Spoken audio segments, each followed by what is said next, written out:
गुलशन फैज़ जे लावारिस पाड़े में मौजूद आहियूं, जिथे जो वार्ड नंबर जो काउंसलर जी ख़बर ही कोन्हे, अलाए किथे आहे, नाले जी ख़बर मुंहिंजे माण्हुनि खे कोन्हे। त उन वार्ड में मौजूद आहियूं। हिते म्युनिसिपल इंतजामिया तरफ़ां सीसी ब्लॉक को बि कमु कोन थियो आहे, ना नाली सफ़ाई थिए थी, ना कुझु निज़ाम। हिते पाण मुरादो ज़ुलेखा फाउंडेशन खां पोइ हिते गिटी तव्हां ॾिसी सघो था ठाराई आहे। ऐं ही साम्हूं घर आहे बागुला नबी बिरोई जो, आसिफ बिरोई जो GHQ में मुलाज़िम आहे। उन्हनि पंहिंजे पैसनि ते ही गिटी ठाराई आहे, जिते इर्शाद काचारे भाउ मोटरसाइकिल बीठल आहे। ऐं माण्हू पाण मुरादो जेके आहिनि हिते कमु करे रहिया आहिनि। पर असांजी करोड़नि रुपयनि जी बजट जेकी ईंदड़ म्युनिसिपल इंतजामिया जेकी हिते को बि कमु कोन करे रही आहे।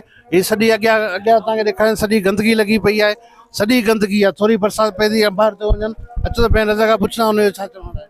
तव्हां राब्तो कयो मुन्सिपल वारनि सां? न दा हिन महिल त कंहिं कोन राब्तो कयो। मुसलसल महीने खां कूड़ा दिलासा कूड़ा असां दानिशा मूंसां वाइदो कयो त रज़ा ऐं ख़ुदि तव्हांजे ईंदे तव्हांजी गलियूं ठाराईंदुसि।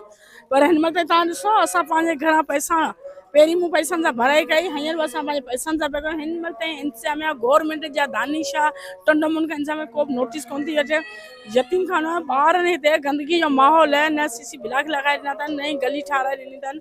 इहा असांजो फ़र्ज़ु कोन्हे को, हीअ हुकूमत जो फ़र्ज़ु आहे। हीअ दानिशा मूंसां वॾा वॾा वाइदा कया, पर म्युनिसिपल पार्टी वारनि जो कमु आहे। हिन महिल कंहिं बि इंतजामिया को बि नोटिस कोन अथव, मजबूर थी असां पाण खे ठारायूं। अच्छा भेण, तव्हांजे वार्ड जे काउंसलर जी ख़बर आहे केरु आहे हिते?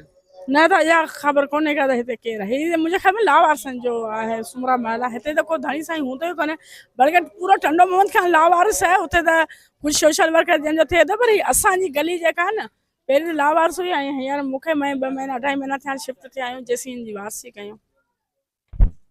जी तव्हां बिल्कुलु भेण रज़ा जी ॻाल्हियूं ॿुधियूं त काउंसलर जे नाले जी भेण ख़बर कोन्हे, छो काउंसलर को अचे वञे का ख़बर हुजे त हीउ सॼो टंडे मोहम्मद खान जी जेकी सिटी कंडीशन आहे, जिते ग़रीब मिस्किन माण्हू रहनि था, उन्हनि जी सभिनी जी सूरत हाल ख़राबु आहे। हिते भंगी अचण लाइ तयारु कोन्हनि। ऐं हिते स्प्रे मशीन बि जेके पोस्टूं ॾिसूं पिया हिकिड़ी असांजे पाड़े में, त भाउ माना जेकी स्प्रे मशीन थी 30-40 स्पीड में गाॾी निकिती, ऐं काफ़ी बिटू जेके आहिनि स्प्रे उते कोन पहुता, स्प्रे थियो ई कोन। माॻी मच्छरनि जो आज़ाब असांजे मथां हिननि कड़काए ॾियो।